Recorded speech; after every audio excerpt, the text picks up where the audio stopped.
Hello, friends. We are interested in the geography of our views, so please like and write in the comments from which city are you watching us and were there loud stories of betrayal in your city.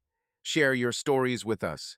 Maybe the next betrayal story will be from your city, and we start. Dusk slowly fell over the valley of Reedville, Virginia. The gray garage of McKinley and Sons Clay may not have had any sons yet, but the nameplate was left over from his late father cast a long shadow over the empty parking lot. Clay McKinley tightened the last bolt on the crankcase of the old F-150, wiped his palm on his oily overalls, and listened. The engine purred evenly, as if thanking him for the extension of life. Closing the metal gate, he felt the usual mixture of smells: burnt oil, rubber, asphalt warmed by the sun. The thought mantra was tapping out in my head. 10 years of marriage, 10 years, Laura. He wiped the black streak of grease off the Marine badge on his chest. Veteran reflex: keep your uniform clean, even when in civilian life. The rusty red Dodge Ram started up with a jerk. The road home wound through fields overgrown with goldenrod. A couple of rustling cornstalks flashed through the window, and Clay caught himself at how easily the past emerged from such sounds. The clap of rotor blades over the sand of Fallujah was replaced by the chirping of crickets. He blinked, and again, in a small American town, the heat of late September, an Opti-Mart at the intersection of Highway 17 and Lime Street. The house, a light gray two-story building with a peeling porch, greeted him with a dim yellow crescent above the entrance light bulb. The wrought iron handle creaked, and Clay, as always, stopped in the hallway to inhale the smell of the house: wood, lemon floor cleaner, and a slight note of lavender, Laura's shampoo. In the kitchen, she stood at the stove, a deep blue sweater, her hair gathered into a strict bun. She deftly cut the zucchini, but her movements seemed emphatically impassive. The copper stewpan hissed, and the glare from the lamp hit her cheekbones, from which the warmth seemed to have slipped today. "Hey, honey," he greeted, taking off his cap. "Tough day, but I came up with something." "It's late," she answered without turning around. The voice is even, almost laboratory. "Dinner will be ready soon." Clay came up and kissed the cool cheek. The woman twitched slightly without moving the knife. She just tensed imperceptibly. He pretended not to notice. "Listen," he leaned on the counter, looking into her face. "I wanted a surprise. I booked a hall at the VFW Club for Saturday. The 10th anniversary should be booming. I asked Jimmy from Barrow Market to pick up the ale, and Kayla would make the cake. There will be about 40 people, friends, neighbors." Laura froze. The blade hangs over the green skin of the zucchini. She sighed slowly, as if trying on the smile she would have to put on. She turned around, wiped her hands on a towel, smiled, her lips formed correctly, and her eyes. Her eyes seemed to look through her. "It sounds big, Clay." She pointedly put the knife down. "But maybe you were in a hurry?" "Hey, it's a holiday for both of us. 1,000 little things, I know, but we can handle it. I'll take the day off, decorate the hall with flags. Trevor will put up the lights. You always decide for two." The voice is still quiet. Clay backed up half a step. "I thought you'd like it." "I'm pleased that you're trying.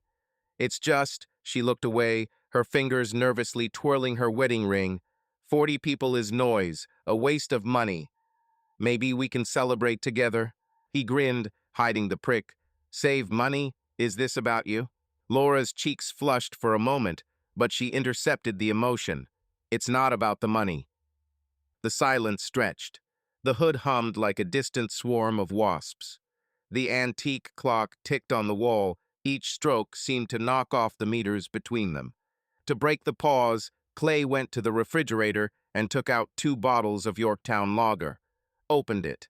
He held out one. She took it, touching his fingers with cold tips. "Let's drink to surprises," he smiled. "For surprises," she nodded, again that smile short, on duty. They sat down at the oak island. Laura mechanically stirred the saucepan, which smelled of black pepper and lime. Clay told how old Porter finally paid for the transmission repair, how Baxi, the mongrel dog at the station, stole a sandwich from a newcomer. He made jokes, but mostly made himself laugh. Laura nodded and asked clarifying questions, but her phone lay nearby on the granite countertop, screen down, like a wounded bird. The device vibrated quietly a short jolt, and then fell silent. Each time Laura barely noticeably shuddered, then covered the device with her palm, as if afraid that Clay would hear the heartbeat of the plastic. "Job?" he asked as casually as possible. "Oh yes, client. I was putting together estimates for the Hudson's new house." The voice rose slightly, then returned to its previous hoarse evenness. Clay nodded. Branches of doubt painfully clung to the skin from the inside. Something didn't add up. Laura loved to talk about design, about the colors of the walls, about how the light should fall correctly. Today, there is only one dry answer. The phone shook again. She slid her fingers towards it, turned it, glanced briefly at the screen, and then put it away. Clay didn't see the name, but he did notice a smiling, smiley face next to the heart. Blood pounded into his temples. He grinned, trying to shake off the obsession. Relax, Marine. Optics. You are used to looking out for the enemy in every rustle. To distract myself, I took holiday candles out of the closet. By the way, I found those blue and white ones that we burned at the first barbecue. Remember, Lore? They smell like cinnamon. I remember, briefly. She turned off the burner. Dinner was served almost silently. The metal of the instruments rang like small hail. Cicadas ticked on the windowsill, but there was silence in the house, heavy as a gloomy sky before a thunderstorm. Clay, as he was arranging the plates, caught her gaze in the reflection of the microwave, instantaneous, prickly, as if she was checking whether he noticed something unnecessary. He raised an eyebrow. Laura decided not to notice. "You're tired," she finally said, sinking into a chair. "Work is work. But you know," he raised the bottle, "thanks for cooking. Not everyone could stand my watch." She shook her head, the faint smell of new perfume in her hair, not the one he bought her for Christmas. Fresh, expensive, with a cool incense note. New smell. Clay's palm seemed to stretch out on its own, but he stopped. "A colleague gave me a sampler." Laura poured on a spoonful of chili sauce. His thoughts briefly crossed the receipt from the card he received a couple of days ago. Granville Boutique, $120. Then he decided it was wall paint. Granville Luxury Cosmetics Store. The silence was interrupted by the crunch of fried vegetables, but the tension inside seemed louder. "You always decide for two." The phrase spun around like a broken record as Clay chewed, barely able to taste it. He stood up and took a long box from the drawer. "I also, ordered something." I gave it to her. Laura opened it. Inside, a white gold necklace shone a thin chain and a compass pendant, the arrow of which always pointed north. A symbolic gift from a sailor to his wife. Oh, her lips trembled, really trembled. But the tears seemed not to be about joy. She slammed the box shut. "It's beautiful. I wanted. Well, if we suddenly get lost for each other, we would always know where home is." He grinned, suddenly realizing how stupid the phrase sounded. Laura slowly inhaled. "Thank you. But Clay..." She kept her gaze on him, and there was something desperately hopeless in that look. "Let's just eat now." "Fine." He nodded. My heart sank heavily, as if a shank had been missed in it. What am I doing wrong? After dinner, Laura said she had a headache and went upstairs, grabbing her phone and necklace. Clay remained in the kitchen, cleaning as usual, as if every movement of the broom could sweep away suspicions. The sound of water in the sink was the only sound in the house. Suddenly, somewhere in the attic, a wooden beam clicked. The house began to shrink. The veteran twitched. After decades, the barking of dogs in Fallujah merged with this click. He closed his eyes, counting to 3. He folded the dishes, turned off the light, and went out onto the porch. The coolness of the night embraced, and the cicadas sang that summer would not give up without a fight. A train passed in the distance, a dull whistle, like a question in the darkness. He sat down on the top step and pulled his boots down to the bottom. He pulled a crumpled cigarette out of his breast pocket and lit it. I never smoked before the war, but the smoke helped gather my scattered thoughts. To the right, in the bedroom window, the light of a telephone flashed. Just a little, and the curtain pulled tighter. Clay inhaled the smoke and looked at the stars. The north flared up a compass pendant. For the first time that evening, he laughed out loud, short, muffled. "That's the north for you, Marine," he whispered to himself. Below, in his pocket, his own phone vibrated. A reminder to pick up the cake from the bakery. Big party. He saw her differently now. A dozen balls under the ceiling, Springsteen music, and the empty look of Laura clutching her compass necklace. The wind carried the subtle aroma of her new perfume, as if the house itself was exhaling someone else's trace. Clay put out his cigarette on the railing. The extinguished cigarette butt left a charred mark, a small black wound in the paint. He ran his thumb over it, smearing the soot, and said out loud to himself quietly but clearly, "We need to find out the truth. Until Saturday." The night was silent in response, and only the cicadas, persistent as thoughts, repeated their creaking refrain, while the veteran, the mechanic, the husband just a man, sat and listened as the house, which he called a fortress, clicked its seams, hiding the cracks. Saturday evening settled into Reedville with an early purple-orange twilight, as if someone had spilled overheated cider on the horizon. In front of the local VFW post top, with state flags nailed to the walls since Memorial Day already parked were 24 pickup trucks, modest teacher sedans, and a couple of gleaming chrome motorcycles. Clay McKinley was adjusting the last string of lights to the wooden beam of the veranda when he heard the bass of a portable speaker already humming inside the hall. Shane's Tested Selection, where Springsteen went into Chris Stapleton and back again. The porch smelled of fresh sawdust. Clay had hastily filed the steps in the morning so that the ladies' heels wouldn't snag. He wiped the glue stain on his jeans with his palm and realized that he had not experienced such a wary mixture of joy and anxiety for a long time. "Let me secure it, handyman, otherwise it will fall." Shane Galloway's low voice came from behind. He, as usual, appeared silently, in an untucked dark blue shirt, with the top two buttons undone supposedly. It was an informal evening. Hair styled, short Playboy comb-over, eyes the same azure ones that made cashiers at the supermarket forget the price of corn. "Salute, brother," Shane patted Clay on the shoulder, taking the stepladder from him. "Did you see what light was blocked?" He snapped his fingers, and the garland blinked with warm Edison bulbs, like morning fireflies. "Laura will go nuts." "It's awesome," Clay repeated mentally and knew. It was difficult to come up with a more precise word.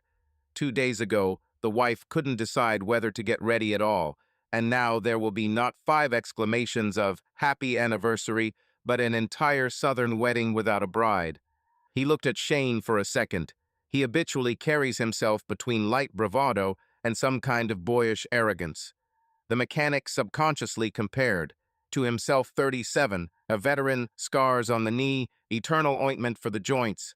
Shane is 28, smooth skin, light stubble, smells of lemon aftershave. "The decoration is a cannon," Clay approved. "I remembered that you can be trusted with the light." "Yeah, I told you that I live for beautiful light bulbs." Shane chuckled with a wink. "By the way, has the beer keg arrived?" "Jimmy sent it himself. Yorktown barrels." "Handsome." Shane looked around the room through the open door. The tables were already decorated white tablecloths with red and blue napkins, baskets of pretzels, and antique lanterns in the center. Only something is missing. "What?" "Your wife." Shane paused, not a tease, more of a friendly statement. "She'll catch up," Clay muttered, collecting the mounting stapler, changing clothes. In fact, Laura left the house almost half an hour ago, said that she would stop by Cal's to see the cake, and disappeared. Clay took it out of his head. She will make it. The inside of the hall smelled of freshly polished floors, and Vanilla Kayla had placed a long table under a 2-tier cake.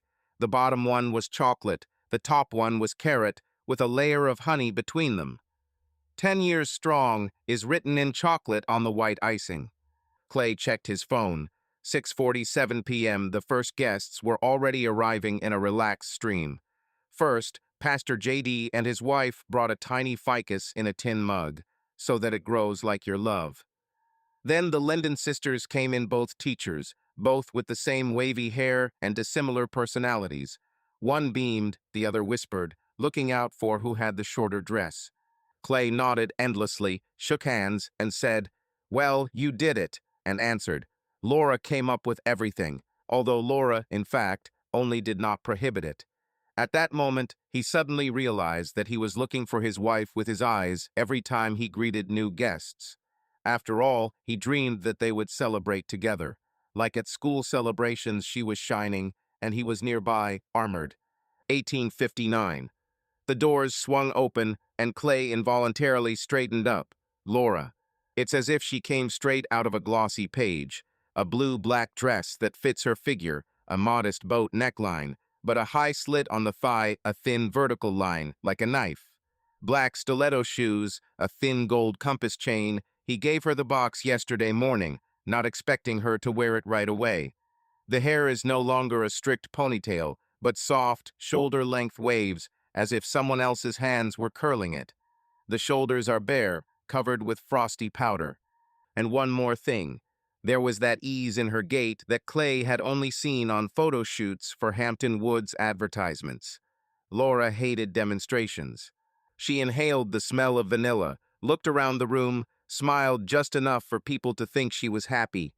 But the eyes, they slid over the guests, over the ficus tree, over the husband, and lingered on Shane. Shane was already pouring the first glasses of Yorktown ale. Seeing Laura, he bit his lips slightly and raised the bottle like a toast. "Welcome." Laura responded with a slight tilt of her head and walked straight towards him, passing the pastor, passing Kayla. Clay felt how all the data about the position in space seemed to be lost.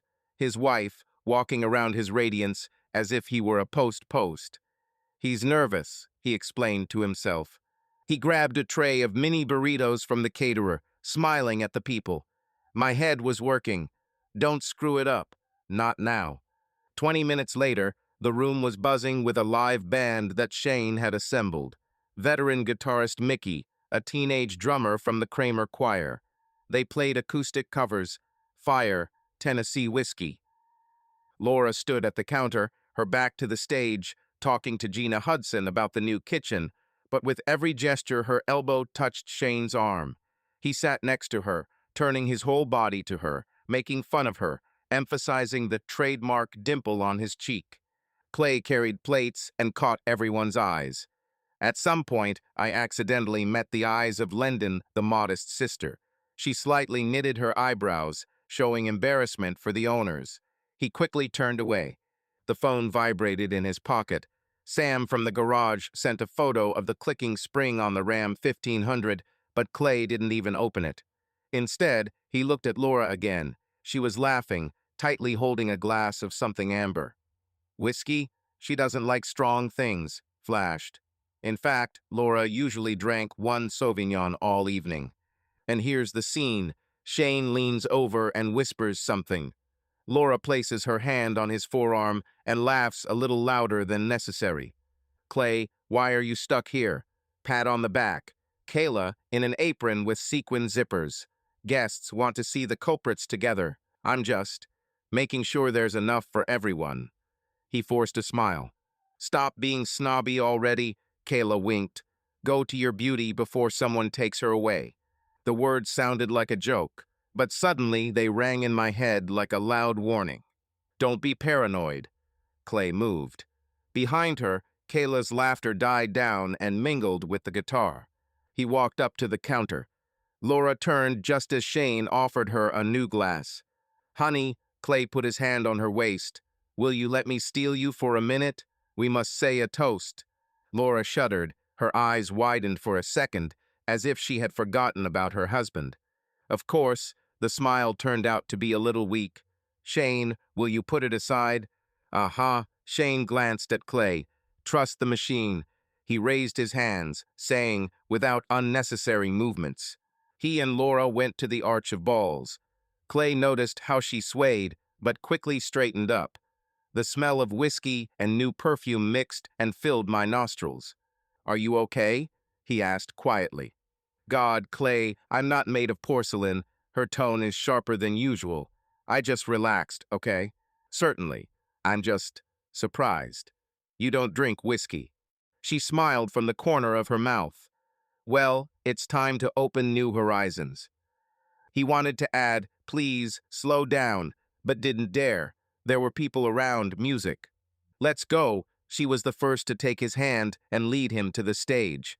Your toast is waiting there. Guitarist Mickey muted the strings and announced, attention, guys, silence for a minute. Clay McKinley has a few words to say to his wonderful wife. Applause. The spotlight in the spotlight is also from Shane's control center, warm, yellow. Clay walked out holding the microphone with both hands like a rifle. There are dozens of faces in your gaze, familiar, semi-familiar, curious. Suddenly, I felt a trembling. Not stage fright, he's spoken at Marine Corps ceremonies many times. The trembling came from the realization. Was he not sure what he was going to praise? Friends, he began, thank you for coming to this.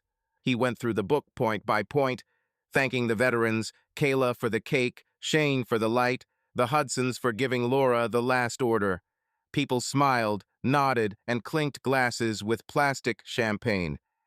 And Laura stood nearby, smiled, raised her glass, but he felt. She was distant, as if listening to someone else's story. Having reached the key, Clay turned to her. And of course, thanks to my Laura. 10 years is a sentence for many people for a serious crime. The audience laughed. But for me, it's 10 years of freedom, because next to me is the one who. He looked for her eyes. She looked at the glass. He waved his hand and bribed the crowd with metaphors about home, about a compass, about the north. The words sounded beautiful, but he himself heard a hint of woodiness. And all I need is to know that no matter where the wind blows, you are there. For this, friends, let's raise our glasses. For Laura, roared Shane. For Laura, the audience repeated. The glass tinkled. She drank quickly, almost knocking over. Clay noticed how she reached for the bar for a new dose. God, Laura, that's enough. He caught her wrist. Hey, maybe some water. Let me go, she whispered, turning her face slightly to the side. I'm an adult. He let go. She took the whiskey and took a sip. The music came to life again, happy country music. The guests began to dance. Clay was still holding the microphone, but Shane had already stood next to him and slapped him on the back. Brother, great speech. You are an example. An example of what? I wanted to ask, but he just smiled. Shane turned to Laura. Mrs. McKinley, may I dance? She bites her lips slightly, as if deciding. Then he looks up at Clay. Do you mind? Against? He is the husband. Of course, dance, Clay replied, his voice a little hoarse. I'll look after the hall. They go into the middle, where the light bulbs are reflected on the floor. Shane puts her hand on his shoulder, leads her easily. The musicians switch to Stand By Me. Clay leans against the bar as if he's watching a movie in someone else's theater. Laura laughs, letting her head fall back like she hasn't laughed with him for a long time. The dress outlines the silhouette. Shane, leaning slightly, says something directly into his ear. She places her fingers on his chest and reacts with a laugh. Some of the guests were truly touched by the scene, the young friendship of the family. And Clay recalled how in Fallujah there was an order in case of suspicious movement. Do not get hung up. Never aim at the unknown until the end, so as not to fall into friendly fire. He lowered his eyes. In his hand was a glass of soda. He picked it up and took a sip. Then he looked around the perimeter. Someone was taking pictures. Someone was already whispering in a low voice. She's beautiful, yes. Shane is a trickster. He felt as if these words were ringing directly into the back of his head. Finally, the track ends. The couple breaks up. Laura goes to the table to take another sip. Shane goes to the speakers and says something to the drummer. Clay took a deep breath, a slow 4-5, like the Voss psychologists taught. Go to your wife, he ordered himself. How's the dance? He approached, trying to sound easy. Shane is a great guide. She gathers her hair, letting a strand fall onto her forehead. Whiskey glistens on her lip. You could too. I can later. Just wanted to make sure you. that I won't pass out. She grinned. It's okay, Clay. Just relax today. He nodded, but noticed that her pupils were dilated and her cheeks were slightly flushed. I will bring you water. No need. A little louder than required, then softer. Sorry. Only, I really feel good. Clay takes a step back. Immediately, someone pulls him to the side. The pastor asks him to help him find sockets for the projector. The mechanical reflex to serve wins. He turns away, but out of the corner of his eye, he sees Shane returning to Laura and laughingly handing her a new glass. After about 15 minutes, the light goes out a little the projector. Photos of Clay and Laura appeared on the screen. A wedding under the flat North Carolina sky. First winter in Reedville. Fishing on the lake. The guests are cabin. Clay comments on the footage. He remembers every date. Laura laughs in the right places, but her gaze keeps sliding into the darkness, where Shane is leaning against a column, swinging a bottle. When the video ends, the applause breaks out again. Clay takes a breath, but sees that Laura has disappeared. He looks around the hall, no. Then he notices the open back door leading into the courtyard, where there is a table with empty boxes. He walks through the crowd. There is no wind, but the heart beats like a drum march. It's dark outside and smells of freshly cut grass and gasoline from the generator. Laura, he calls in a low voice. His steps lead him to the corner of the building. There are figures there. Laura is leaning against the wall. Shane is standing close, very close, with one hand resting on the brick above her head. They speak quietly. He doesn't hear the words, but he sees her gasping for air after laughing. Clay's fingers curl into a fist. Heat rises in your chest, anger mixed with sudden fear.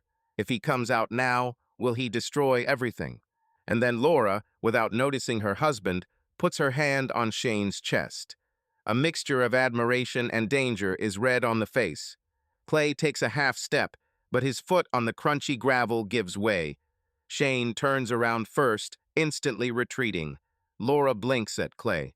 Oh, my husband, the words fly out involuntarily, mixed with whiskey. We're just fresh air. Shane raises both palms. It's okay, buddy. I just showed her where the generator was so that the noise wouldn't interfere with the music. The generator is visible in the other direction, but Clay doesn't check. He looks into Laura's eyes. She slightly squints. Her pupils tremble. Everything is fine. His voice is quiet, even. Of course, she bites her lip. Let's go inside. We're fooling around. Country Roads is playing again on the porch. From there comes, hey, time to cut the cake. Clay slowly inhaled through his nose and exhaled. Let's go. He extends his hand. Laura responds, but her fingers are as cool as glass. Shane follows them, brushing invisible dust from his sleeve. Inside there is cake, laughter, and clapping. Clay walks next to his wife, smells the aroma of whiskey, feels the discrepancy in the rhythms of their steps. He thinks, she's just relaxed. And somewhere behind this thought, like a wounded animal in the bushes, another one is hiding. What if not? But that comes later. Now there is a hall, spots of light, music, smiles.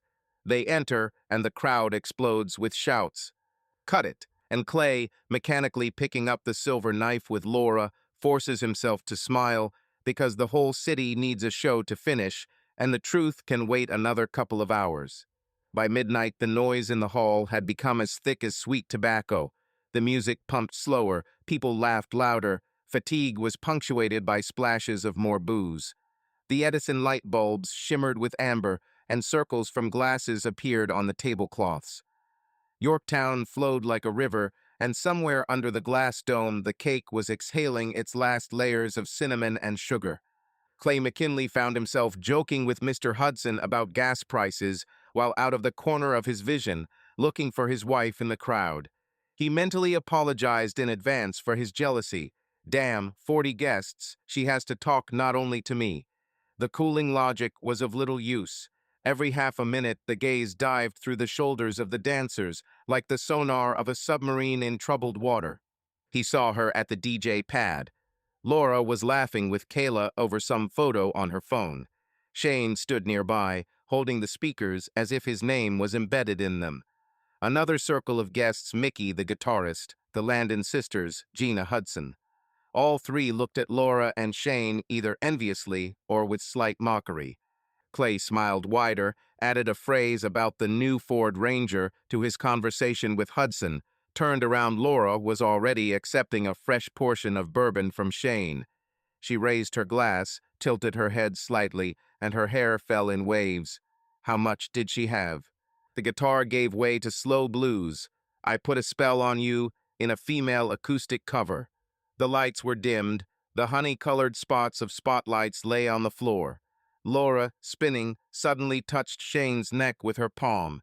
He, as if according to the script, put his arm around her waist and led her to the middle of the floor. Did you see this? Landon, the shy woman, hissed close, approaching Clay. She had attentive, too honest eyes.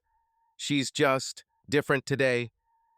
Dancing, that's all. Clay touched the visor of his hat, which he wasn't even wearing, and stepped back. He didn't want any discussion.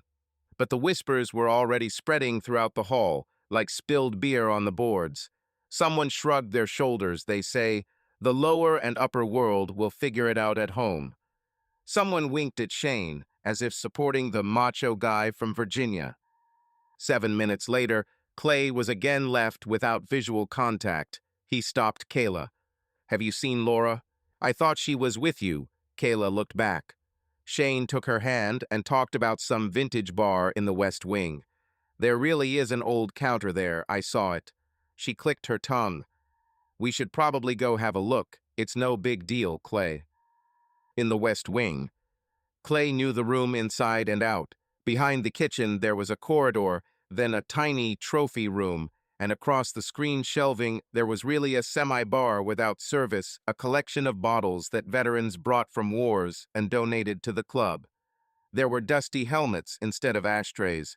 The place is not open to the public and is usually closed. He apologizes to the others and goes to the kitchen door. The heart beats at an unnecessary speed, like a ball caught in a turbine. I'll just talk. I'll make sure everything is fine. The corridor is darker than the hall. The lights are flickering. The smell of washing powder is mixed with the smell of old wood. He walks past stacks of folding chairs, hears his own footsteps, as if someone is walking behind him. The door of the vintage bar is slightly open. One lamp is lit inside a dusty lampshade from the Korean War.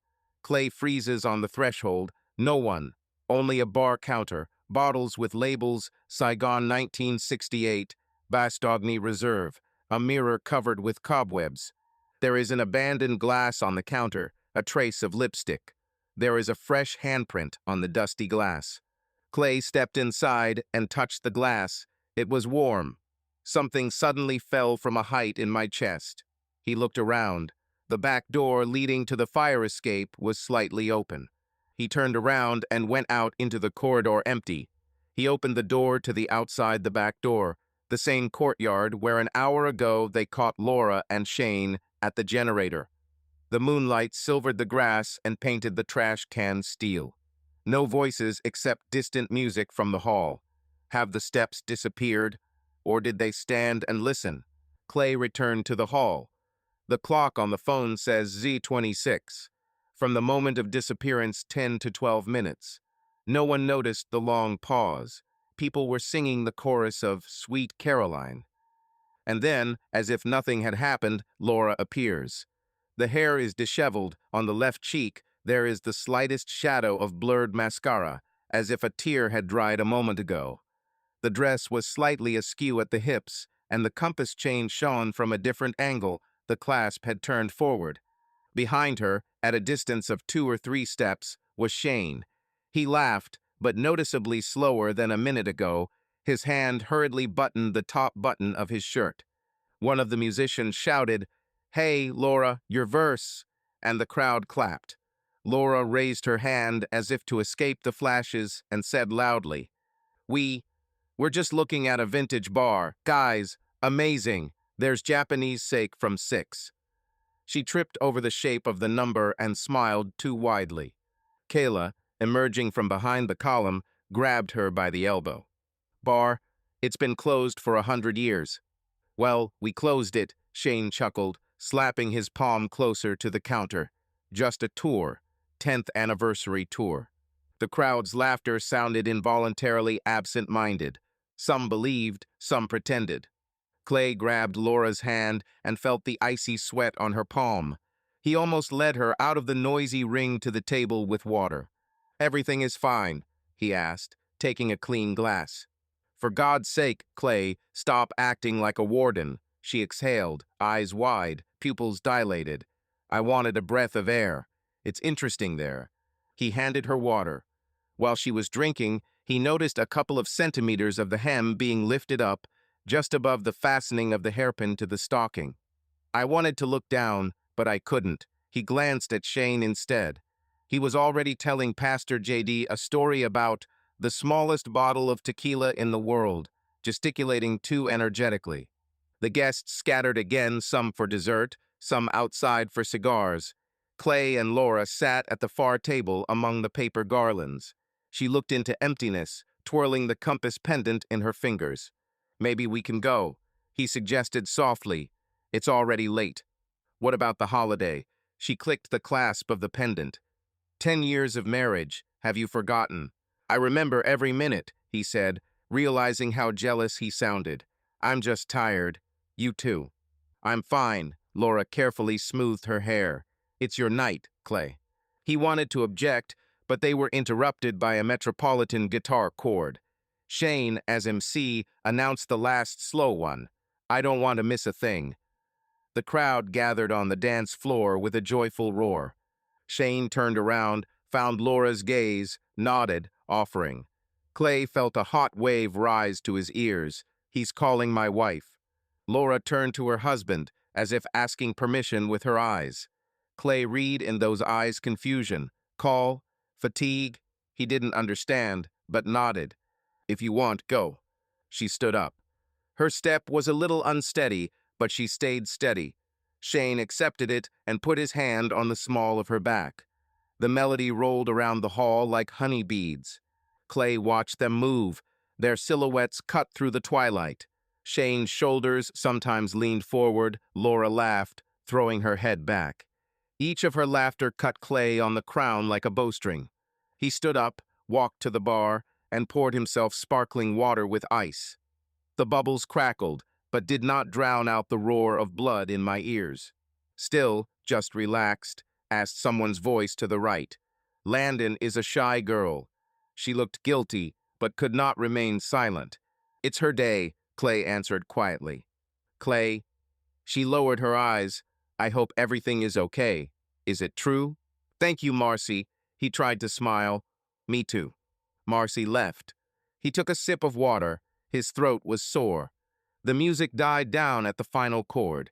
Shane and Laura stopped. She suddenly swayed. Shane grabbed him by the elbow and held him there. Clay rushed over, but Laura was already laughing. "Everything is fine. The heel is just stuck." Shane looked at Clay and gave him a thumbs up. "Everything is under control, brother." "Brother." It's 1 o'clock in the morning. The DJ was folding the wires. The floor is like a battlefield with paper ribbons of wounded. The guests said goodbye loudly, but hastily. Laura supervised Kayla. She helped pack the leftover cake, hid the knives in boxes, and laughed inappropriately loudly. Shane was loading the speakers into the pickup truck. Clay was folding chairs. Working with my hands was soothing. Every metallic click seemed to seal the cracks inside.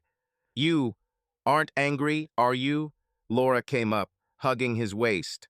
She smelled of whiskey and soap from the restroom. The voice whispered at his collarbone, and he felt a trembling. "Why should I be angry?" He put the chair away and looked into her eyes.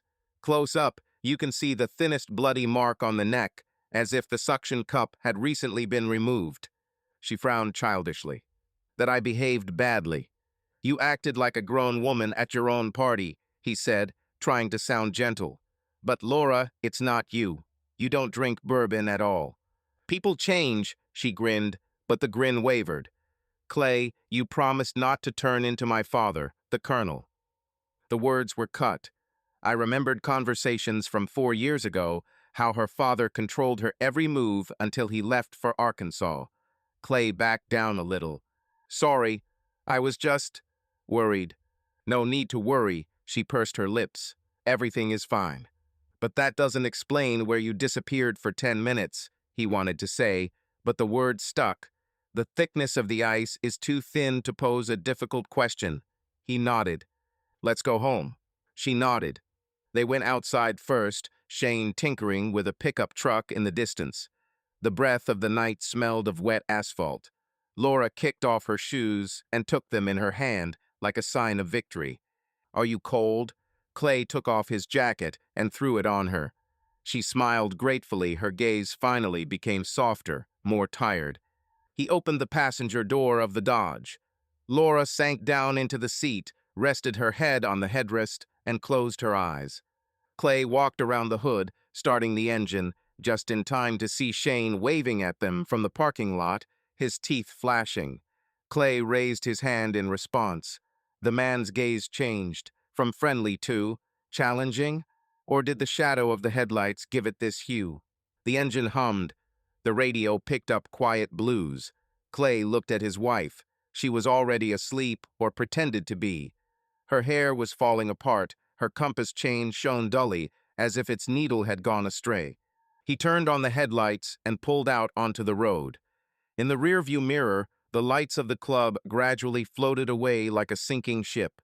He felt that the evening had crushed his self-confidence like a rusty jack under a truck.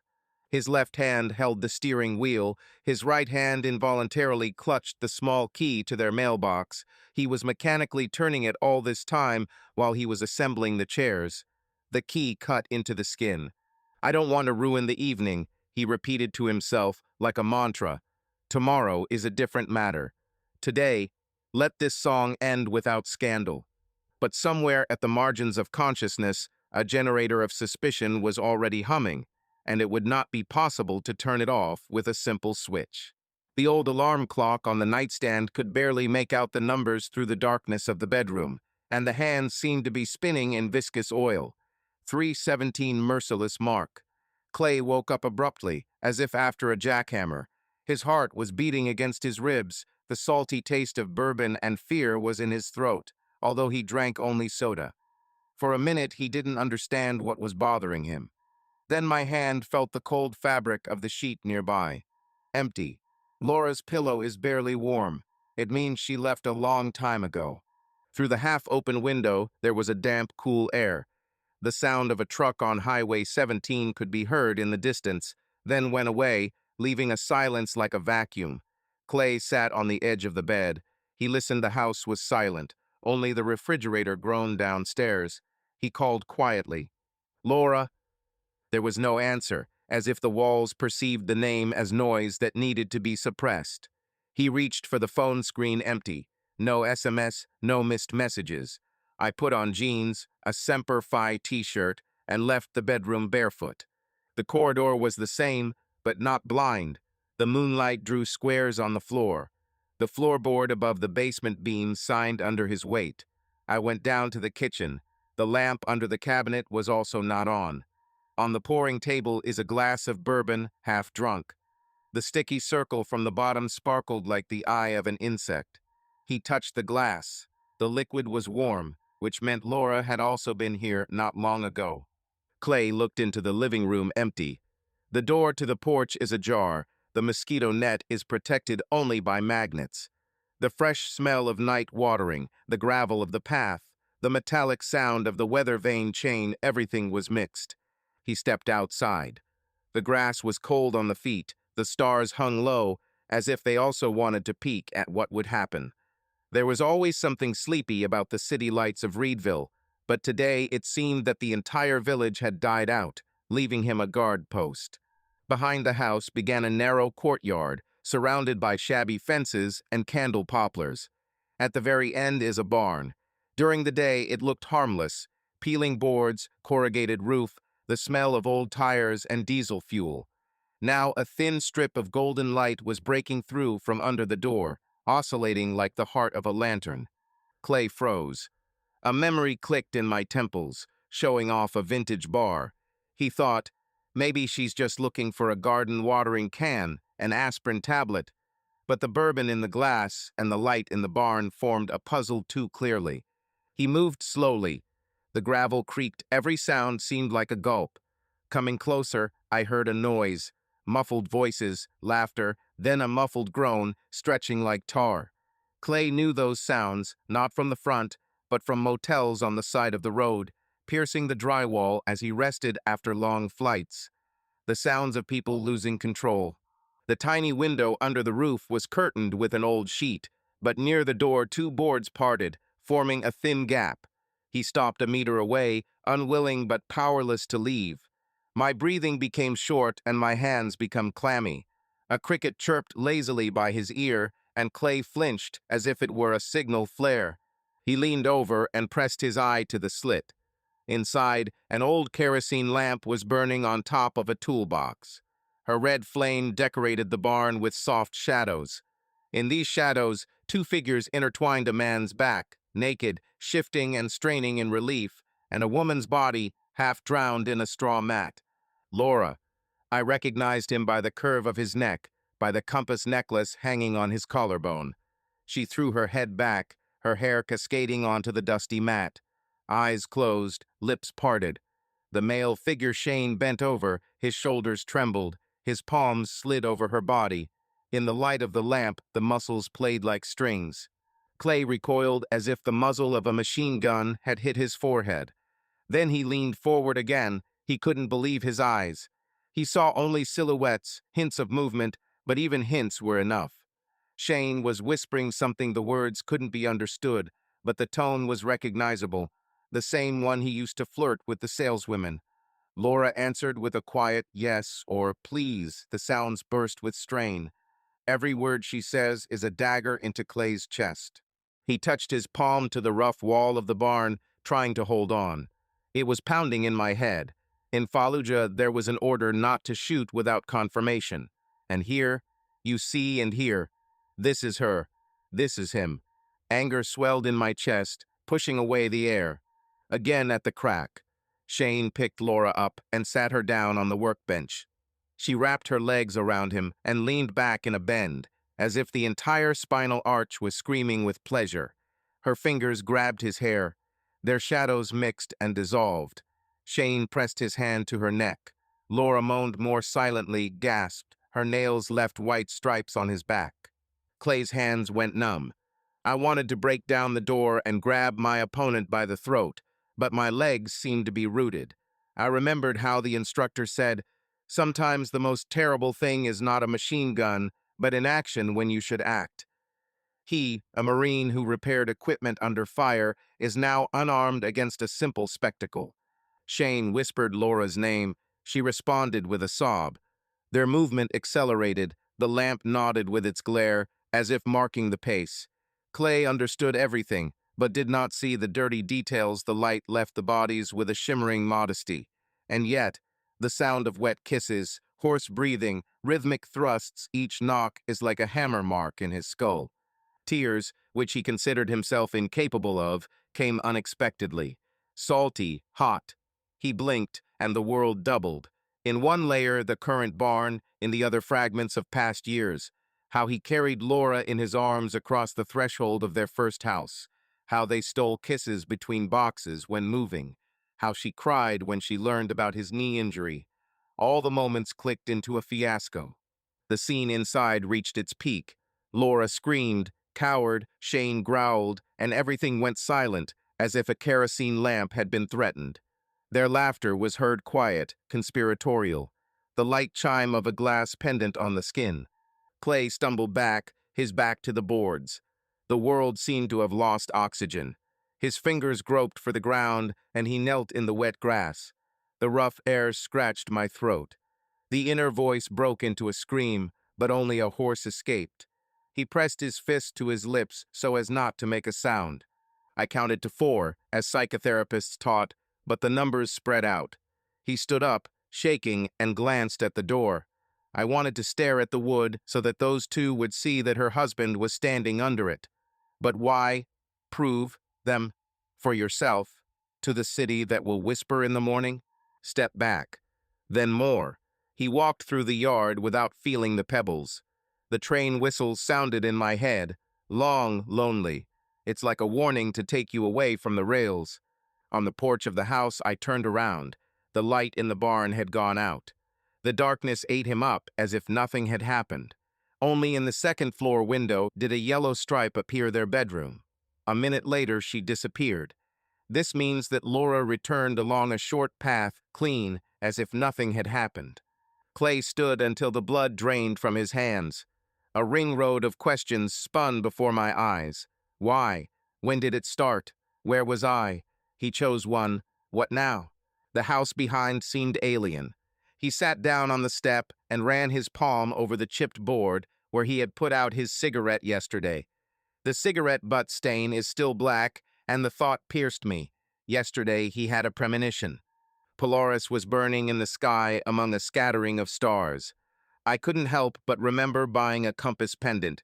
If we get lost, we'll find our way. What Western humor! Today the arrow was spinning like it was broken, pointing to anyone except her husband. He hesitated, not knowing whether to go into the house. Every step up the stairs would seem like a betrayal of yourself. Go in and lie down next to you, pretending that everything is fine.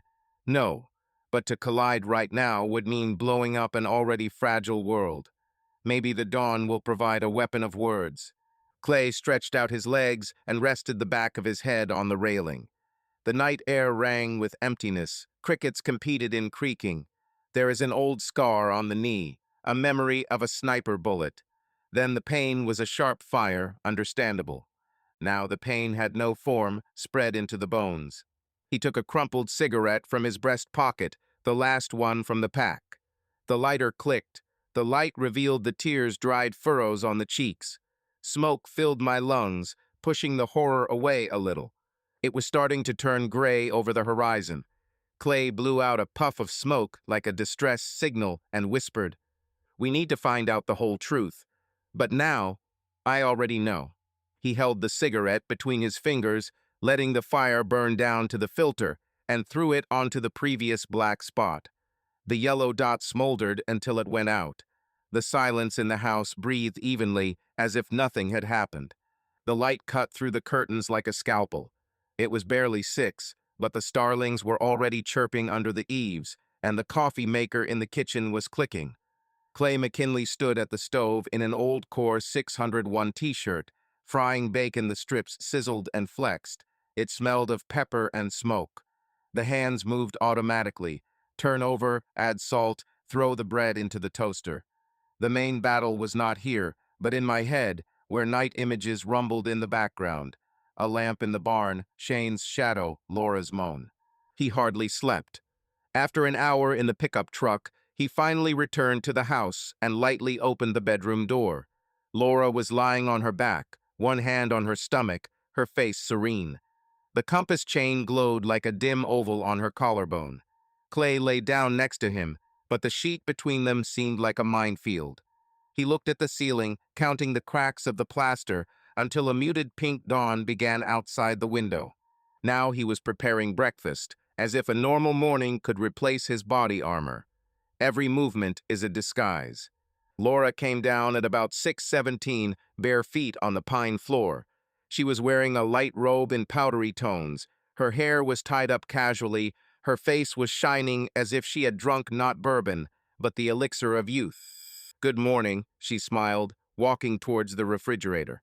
The sound of her voice made Clay's nerves jump. He immediately took a step back so that the frying pan would not shake in his hands. "Morning," he nodded, trying to get into the normal register of his voice. "I wanted to make the breakfast of a champion. Eggs, bacon, toast, coffee." "Oh, great." She reached up for the orange, the robe opened slightly, exposing the inside of her thigh. Yesterday's cut of the dress flared up again in Clay's memory. He quickly turned to the toaster. "How did you sleep?"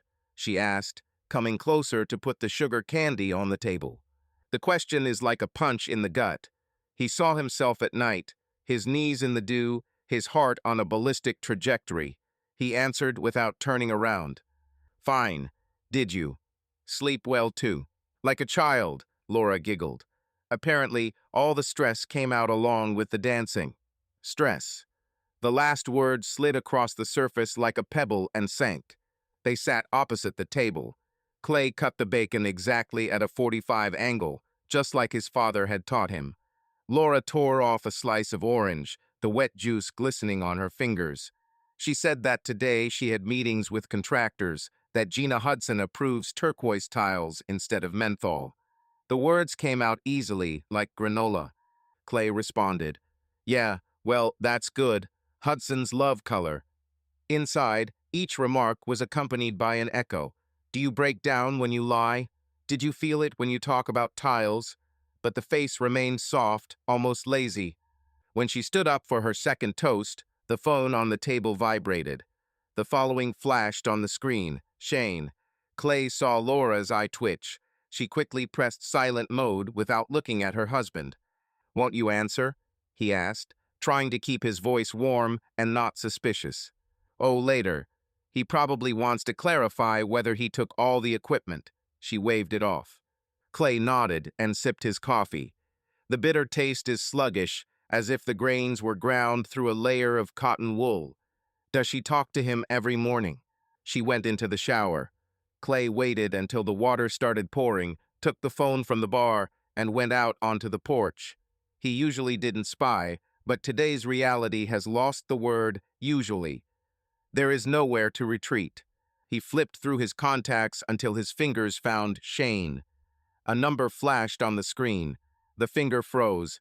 He closed his eyes and leaned his forehead against the door frame. The wood smelled of the lavender that Laura had used to scrub the floors. He pressed call. Horns. 1, 2. On the third, Shane's voice is sleepy and hoarse. Shane, "Hey brother, morning. Is everything okay?" Clay, "Normal, listen, is the equipment intact? I wanted to make sure the generator didn't burn out." A careless excuse. Clay heard his own blood. Shane, "Oh yes, everything seems to be in order. Look, I haven't unloaded the van yet, but it should be okay." Clay, "Fine. One more moment. About Laura. Yesterday, she spent a long time looking at the vintage bar. I don't remember that she liked such excursions." There's a pause at the other end, the crunch of a sheet, probably. Shane, "Well, brother, she asked for it herself. You know, she said she loves the history of the club." The voice slides. Clay leans his elbow on the railing, keeps his tone even. Clay, "You were there for about 10 minutes. Shane is silent again. Then he exhales. Shane, "Look, Clay, I don't want any problems. What happened? This is not the first." He stopped short, as if he realized that he was saying too much. Clay, "Continue." Shane, Laura is an adult. Initiative on her part. I tried to act like a gentleman, I swear. But damn man, she said you were distant. I thought you two broke up, or... Clay squeezed the cigarette urn on the railing until it cracked. The voice remained steely. Clay, "We didn't break up." Shane, "It's clear. Damn. Sorry, I'm dumb." Clay, "Is it long ago?" Russell, the sound of fingers on stubble. Shane, "A couple of weeks." Look, it was just supposed to be flirting. Yesterday got out of control. I thought you knew. The banality of the phrase, "thought you knew," hit harder than a bullet. Clay unclenched his hand, the urn crashed, but he didn't hear it. Clay, "Thanks for your honesty. See you." I didn't listen to excuses and ended the call. He got everything he needed, not the first time. She started. He stood on the porch where he had put out his cigarette the previous night, looking out into the same featureless yard. The tears did not come, the cold took over. Scraps of thoughts ran around inside the brain, like mice under the flooring. A couple of weeks, Daleks, not the first time. The door slammed behind me. Laura came out, fresh, her hair shiny. "Who did you talk to?" she asked, throwing the towel from her shoulders into the basket. The words were stuck, but he pulled out a smile like a thread from teeth. "Sam, around the garage." The lie sounded so easy that he scared himself. Meanwhile, Laura poured herself some coffee and sat down opposite her. unfolding her mobile phone. "We have to go to the city in half an hour. Will you take it?" she asked, glancing briefly at her husband. "Of course," he nodded. Laura put down the cup and touched his hand. "You're kind of quiet today." "Everything is fine." The touch burned. There was a scream in my head, but my lips said evenly, "Probably a post-holiday recovery." She smiled. "Then thank you for the best holiday." She kissed him on the cheek, quickly, dispassionately. Clay felt how the lips of this woman kissed another at night, and the skin on his face seemed to be itchy. He turned to the sink, turned on the tap, and rinsed the dishes. The water rustled, drowning out the roar of thoughts. Outside the window, a ray of sunlight fell into the courtyard, like a spotlight on yesterday's crime scene, but no one except Clay knew that there was a shadow there. He turned off the water and dried his hands. A clock ticked down the corridor. "I'll go get some papers from the workshop," he said. "Meet me in the car." Laura nodded, busy with the phone. He walked past her. It seemed that the space between them was electrified. In the workshop, he sat on a stool at the workbench, looking at the pliers, at other people's souvenir figures, which Laura hated for their mess. Everything here suddenly seemed like the scenery of a performance staged for his blindness. He took out a small box of putts from the drawer, and there was also an old compass marker he had bought for $5 at the Jacksonville market before he could afford gold. Clay turned on the lead, the needle trembled, but showed north. He smiled bitterly. What is north if the house has no coordinates? A plan arose in my head, not bright, but crystal cold. First take her, then return and collect the facts. Don't scream, don't tear. He is a veteran. Discipline is his bone. Clay took a deep breath through his nose, like he would before jumping off a ramp. "You know everything you need," I told myself. Laura's voice came from the house. "Clay, where are you?" "I'm ready." He closed the drawer, put the compass in his pocket, and went out, smoothing his t-shirt. "I'm already on my way," he responded calmly. The sun had risen higher, and the yard looked perfectly normal, except for a small patch of gravel in front of the barn where the grass had been flattened. He didn't look there. Clay walked around the pickup and opened the passenger door for his wife. Laura sat up, sliding her hand over his shoulder, a familiar gesture that used to warm the heart. Now he felt only the cold metal of the wedding ring. He closed the door, walked around the car, and got behind the wheel. Started the engine. The radio came on to a country ballad about fidelity. He immediately turned down the sound. The gravel crunched under the wheels. Clay looked ahead the road, a mixture of sunlight and dust, stretched out like a long question without a sign. There were conversations, decisions, and a battle ahead. But now he held the steering wheel tightly, as if it were the only thing he could still control. Laura turned on the mirror, adjusting her lipstick. The reflection of her eyes met his gaze. She smiled. "What?" Clay whispered. "Nothing. Just wondering how we can start a new day." And he stepped on the gas. The pickup started, taking them into town, for milk, for tiles, behind the outer facade of a normal life, while Shane's words thundered inside Clay, each like a sledgehammer to the ribs. Herself. Not the first time. My father's phrase flashed in my head. Metal is first heated and then forged. He didn't know what he would forge his pain into, but he understood. The temperature was already hellish. The pickup raced along the highway, and along with the smell of dust, the hum of distant decisions seeped into the cabin. They had not yet been pronounced, but already existed like gunpowder in a closed cartridge case, waiting for the striker to strike. Evening fell on Reedville with the velvety heat of Indian summer. The leaves of the maple tree in the backyard swayed lazily, as if they too were tired of the secrets that the wind whispered to them. On the kitchen table is a new tablecloth, ivory with fine embroidery, which Laura bought a month ago for the holiday. In the center are tall candles and a bottle of Pinot Noir. The hood rustled quietly, like a distant ocean. Clay returned from the garage at 6:30. He was wearing a fresh steel wool-colored shirt and trousers without a single spot of oil. In his hands is a small box of lasagna from Il Giorno. He knew Laura liked it with spinach. He put the box on the stove, turned around, and saw his wife.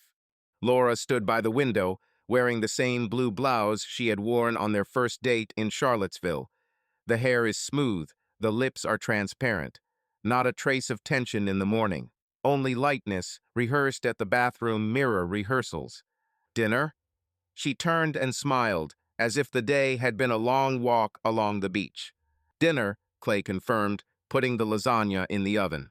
He took out 2 porcelain dishes from the buffet and arranged the cutlery slowly, measuring each movement like a heartbeat. A cold fire bubbled inside. "Can I help?" Laura asked. "That's all. Sit down." She obeyed, nervously stroking the compass chain. The curtains of the candles trembled when he lit the wicks.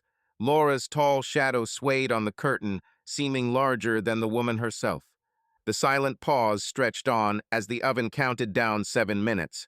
Clay deliberately did not turn on the music. The sounds of instruments and distant dragonflies filled the space with white noise. "It's a strange day," Laura said finally. "The meeting with the contractors fell through. Gina changed her mind about the tiles again." "Life is full of changes," he responded without looking him in the eyes. She bowed her head, as if trying on her intonation. "Are you still tired? We can reschedule dinner." "No, no transfers." He took out the lasagna, cut off pieces, and laid them out.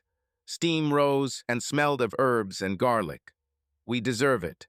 He placed the plate in front of her and sat down opposite her. He only poured wine for himself and water for her. She noticed, but didn't say anything. She just ran her finger along the stem of her husband's glass. The first pieces were swallowed without taste. Clay could feel the muscles in his face getting tired from pretending to be still. Laura swallowed slowly. Each prick of the fork into the dough seemed loud to her. After the third sip of water, she leaned back in her chair. "Do you have something to say? Or am I getting ready, and are you rehearsing silence?" "Yes," he answered.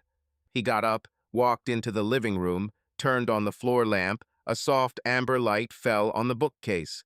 On the coffee table lay a small, almost invisible object, a dark blue flash drive attached to the garage key.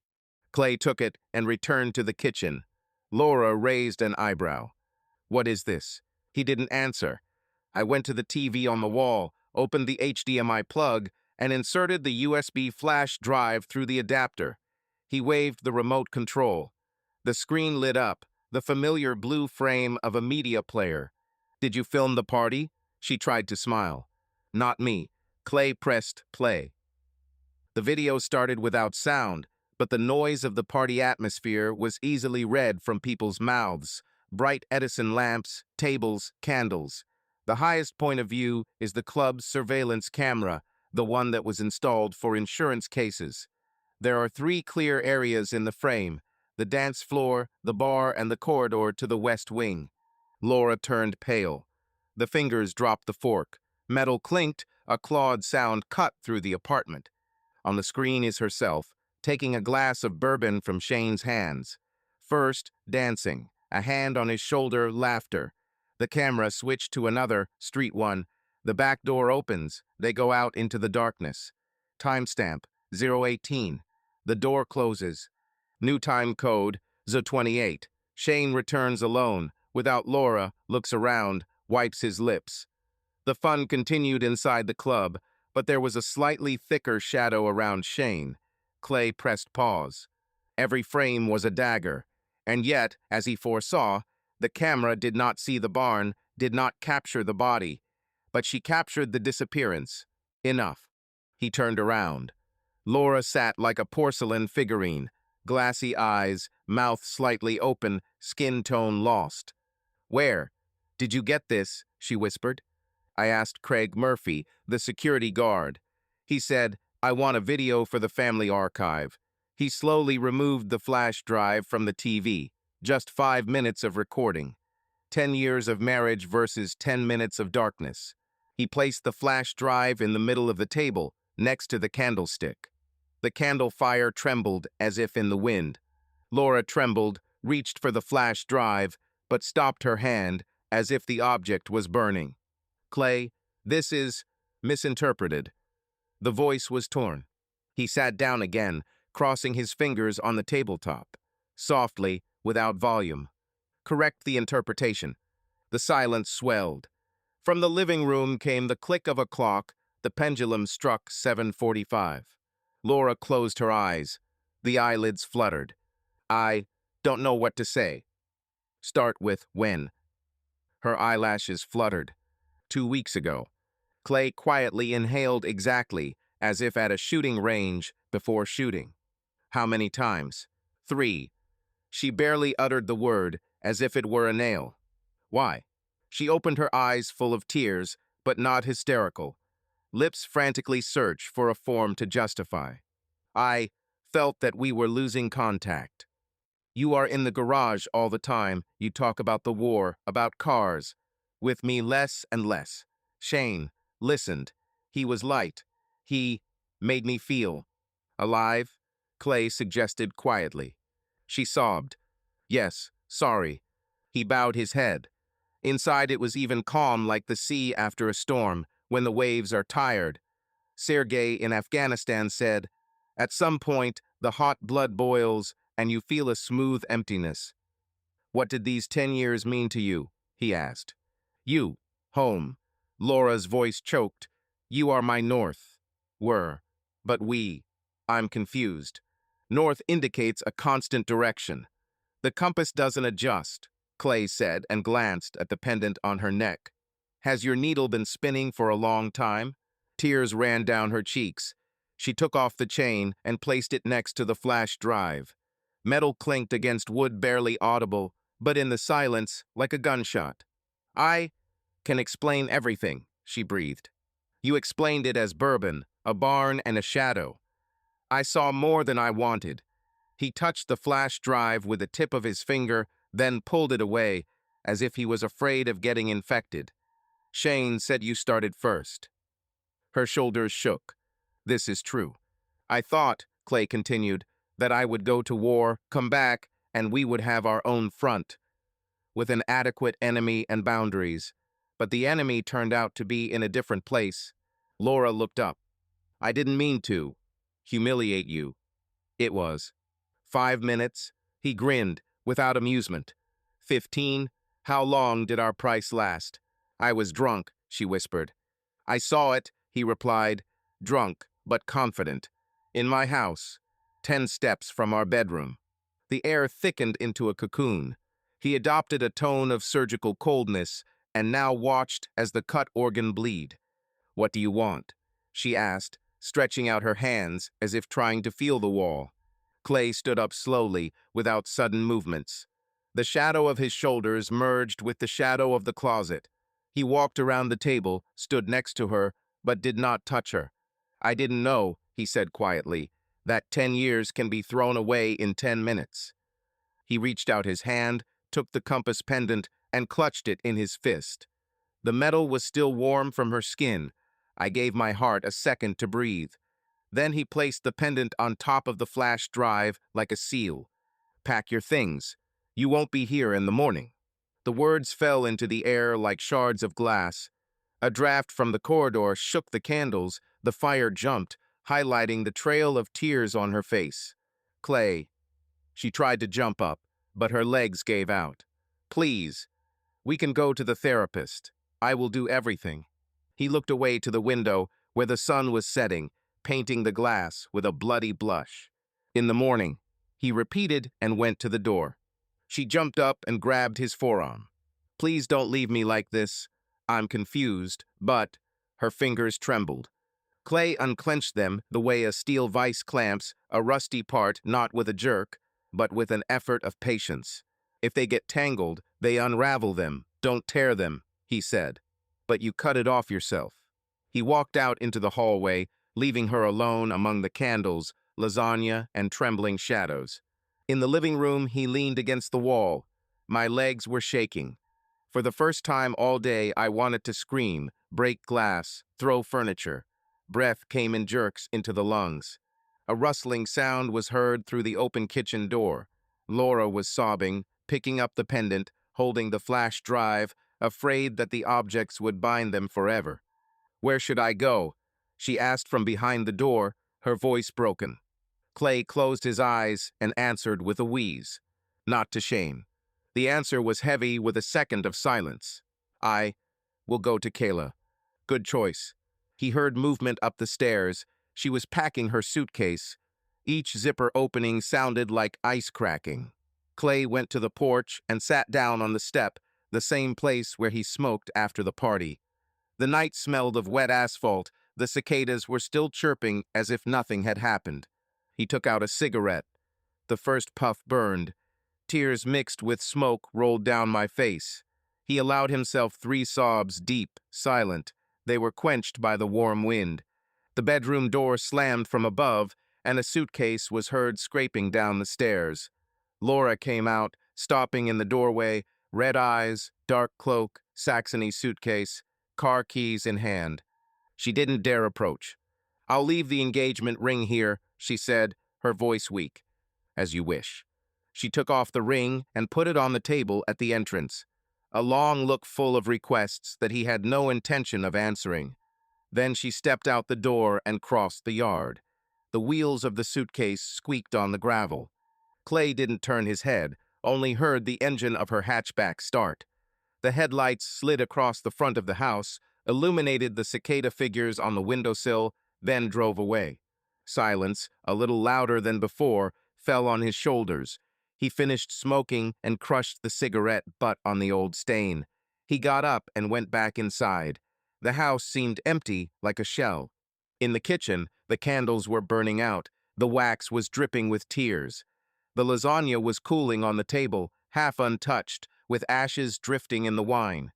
In the middle of the table lay a flash drive and a necklace. Clay took them and carried them to the trash can.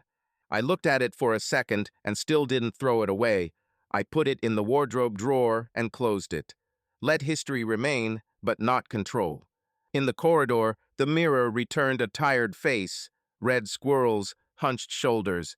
He ran his hand over the stubble. Then there was night, with its freedom and fear. Tomorrow is another day. Divorce, papers, division of property, but he can handle it. 15 years ago, he survived the war. Will survive this one too. He went upstairs. The bedroom smelled of her shampoo, but he opened the window, let the wind blow out. He took off his shirt and lay on his side, looking at the empty space on the mattress. He whispered in a whisper that no one would hear. "Goodbye, Laura." And for the first time in many hours, he allowed himself to close his eyes, not afraid of what he would see. The night Laura left with her suitcase cleared the smell of her shampoo from the house. But the emptiness in the rooms only thickened the evil silence inside Clay. He slept in fits and starts a barracks drowsiness without dreams. By 6 in the morning, I was already drinking strong community coffee, watching the first rays pull out a thin, pale pink vein from the dark gray sky. One nail rang in my head. She started it herself. Shane's words, which pounded in his temples harder than bullets in the wall. It was too much, too much. He sat down on a bench in the garage where he kept his father's tools.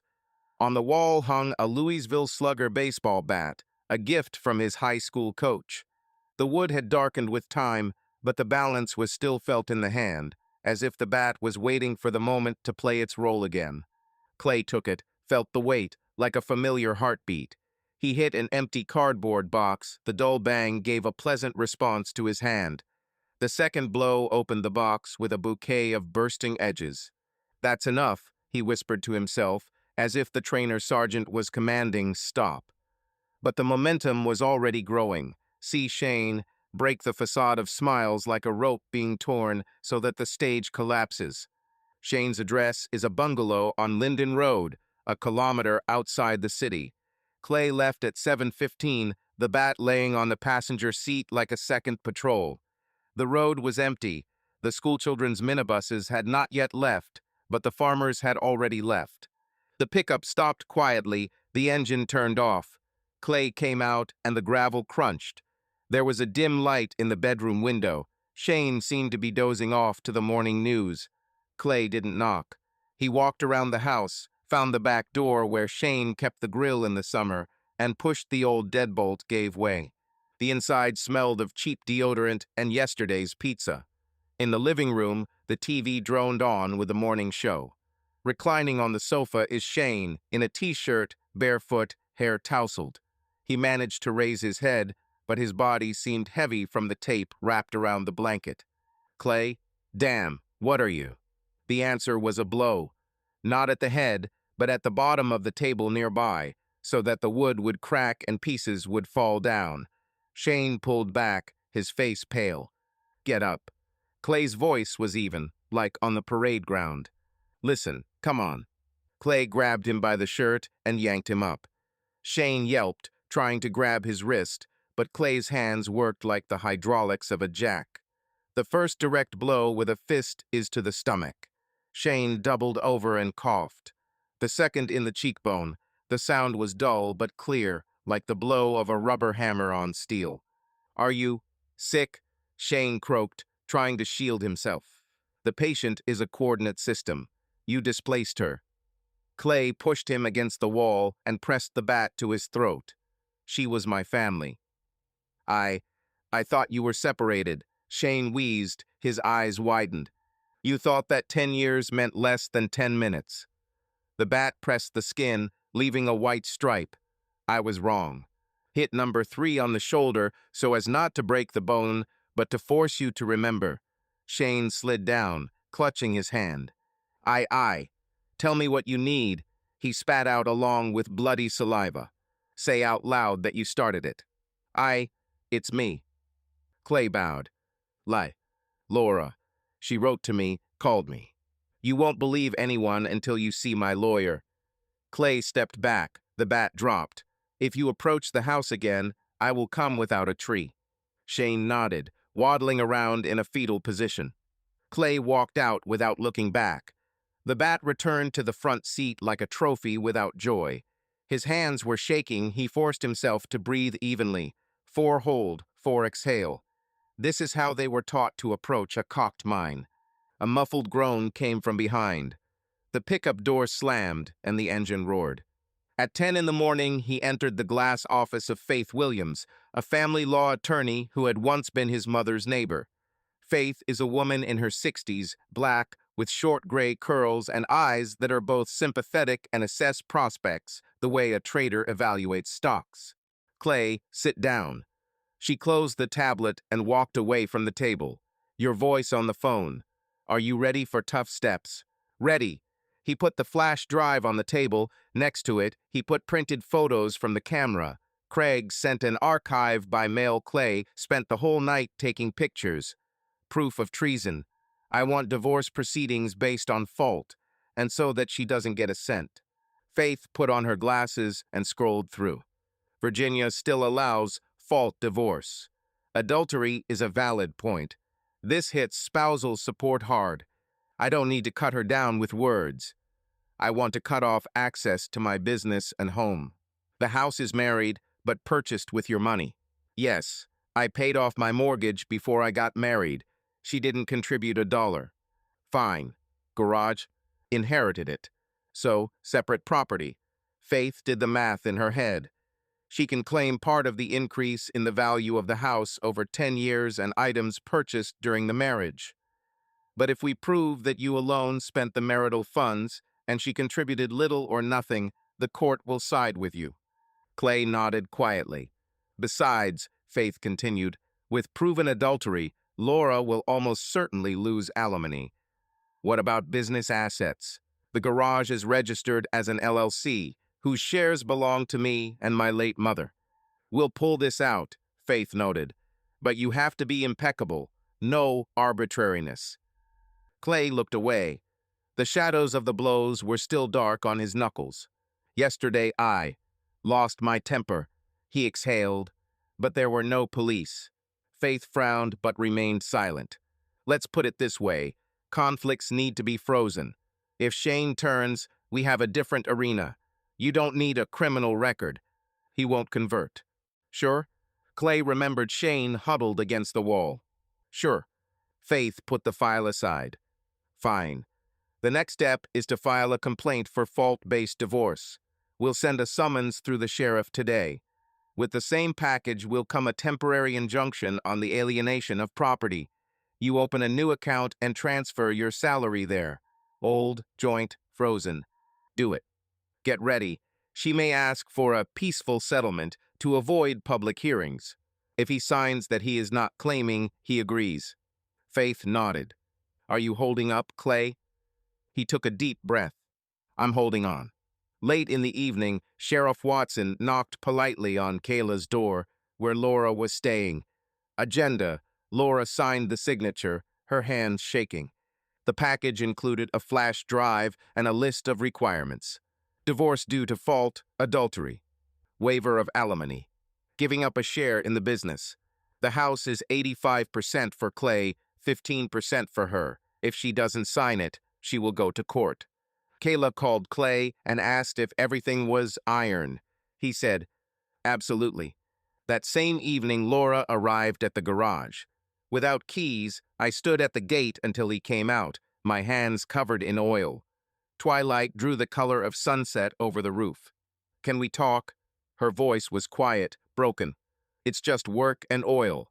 He closed the gate. Conversations through lawyers. I will sign, but... She swallowed. Just tell me it's all over for good. You chose. I confirmed the choice. She sobbed and grabbed her elbows. It hurts, Clay. He nodded. Pain is an honest currency. Pay. Laura turned away, her hair covering her face. For a minute, she stood there like a beached bird. Then she went to the car.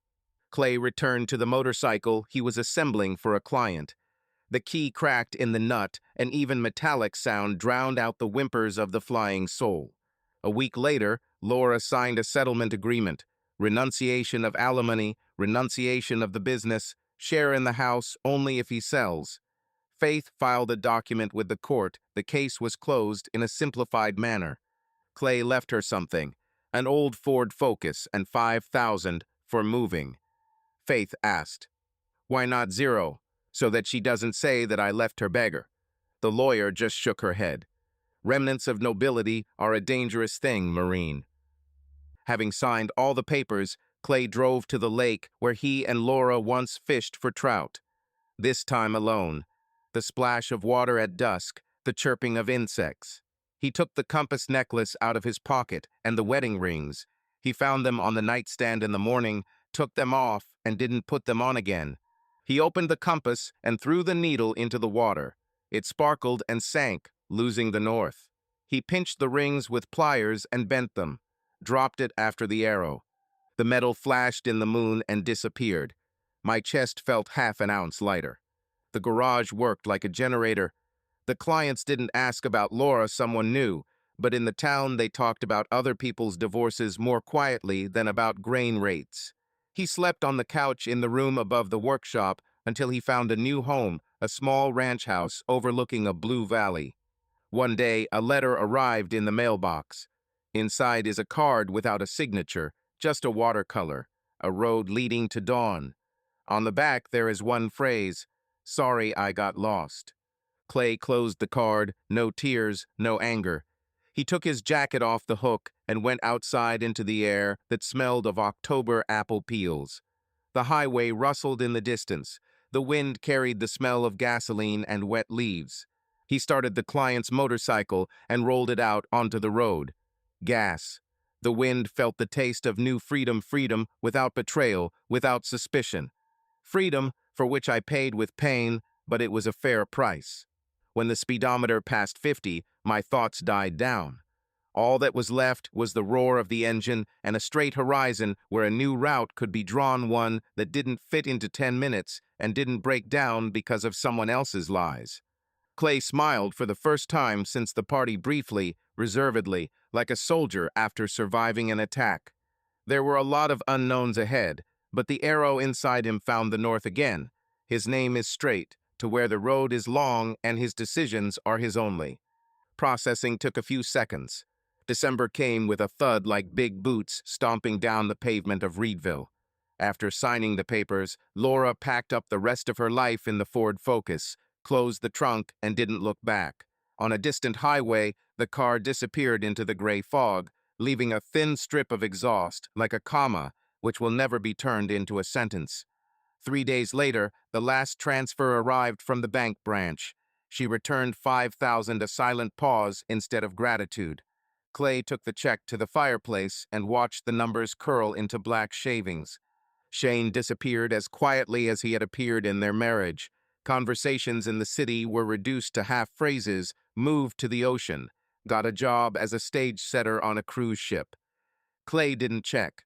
In the evening, when I turned off the lights in the garage, I sometimes caught myself waiting for a shadow at the door, but the yard remained empty, and a fresh footprint in the snow belonged only to a stray cat who was hunting for mice near the oil barrels. The first weeks after the divorce were a series of smooth, slow days. He'd wake up in the dark, chew peanut butter toast, turn on the heating system, and walk downstairs to the smell of transmission and rags. There was no Laura laughing, no calls from the design studio, no arguing about paint for the hallway. All that remained were the tools, the motors, and the creaking of the lift spring sounds that left no questions asked. When your hands plunged into the inside of the engine, your head became empty, and loneliness turned into consolation. Metal gives way under your fingers when you know the right key. In the evenings, he turned on the radio to old ballads, took off his work boots, and sat at the workbench, reading a tattered volume of Hemingway's Across the River. Laura used to laugh. "You look like a hero who talks to a fish instead of a therapist." Now the fish didn't care, but the words about silence and water suddenly became clearer. Sometimes he fell asleep right there, under the flickering lamp, and in his dreams he never saw Laura pure, memoryless darkness. The pain came in bursts when he accidentally came across her fitness training schedule, forgotten in the tablet, or when, between the canisters, he found a small brush for the hair of Baxi, the dog they didn't get. Then he allowed himself a minute no more to sit on the bottom step of the stairs, press his fists into his eyes, and breathe until the spasm went away. Then he got up and, like a surgeon, sewed up the hole with a new task: rebuilding the carburetor or grinding the wing. So he lived through December, January, and half of February, until the city turned steely and the sky hung low over the roofs. Clay thought he had become transparent. He was so used to walking the house-garage-shop-garage route that people stopped noticing him. But one early Saturday morning, when the spent spark plugs were already lined up on the old pallet, the entrance bell rang. She walked in, wrapped in an olive-colored sweatshirt. The car, an old Subaru, remained on the driveway with emergency lights. There was a smell of overheated antifreeze coming from under the hood. "Good morning," said a girl, about 25 years old, with reddish hair spilling out of her cap. "They say you are the best in the city when it comes to old engines." The smile came out crooked, but warm. Clay wiped his palms on a rag and nodded. "It depends on who is talking. Bring the car inside and we'll see." For about 5 minutes, they pushed the Subaru onto the lift. The engine whined like an old accordion. There was a smell of cinnamon inside somewhere in the cabin. There was a paper glass with an unfinished latte. "I'm Abigail," she introduced herself, brushing a strand of hair from her forehead. "But everyone calls Abby. I'm a teacher at a school nearby. I lived in Denver, and now I'm settling here. And, in general, the car decided to remind me that it misses the service of big cities." "Clay," he answered briefly. "Auto mechanic born. Your Subaru appears to have overheated the thermostat gasket." "Nothing." He removed the radiator cap, released the steam, and checked the hoses. Abby stood nearby, looking curious, as if she were in biology class. "Sorry, I'm jabbering," she said, embarrassed. "I just rarely meet people who listen and don't wait for you to finish." He smiled slightly. A warm spark stirred inside Tiny, like an indicator light. The tools clicked, the nuts gave way. Half an hour later, the engine was running smoothly again, as if it had never choked. "Done," Clay said, closing the hood. "I'll issue an invoice when you check it on the highway. But today is Sunday, the parts store is closed, so I ordered the gasket for tomorrow. For now, it's temporary. It's better not to drive." Abby took the keys gratefully, then looked around hesitantly. On the workbench lay an empty mug, dark blue, with the inscription Semper Fi. She touched it with her finger. "Something has changed in your eyes, Mr. McKinley," she said quietly, as if she was sharing a secret. "It looks like you just returned from a long distance."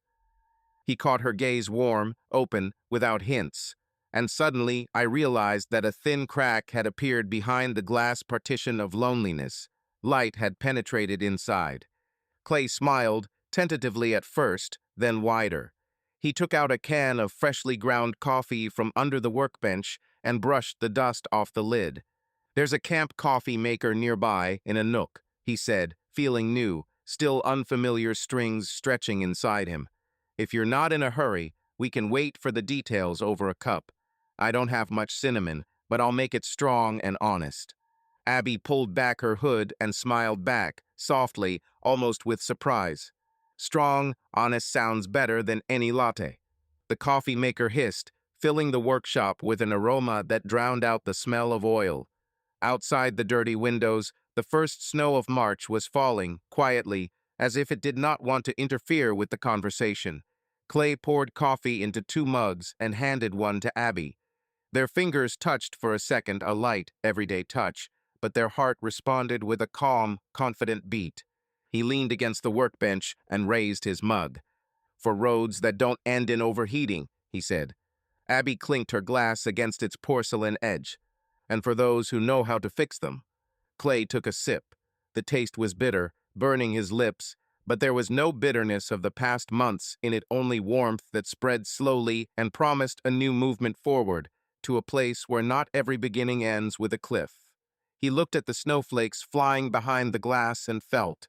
The old compass inside his chest was pointing north again, and the needle was no longer shaking.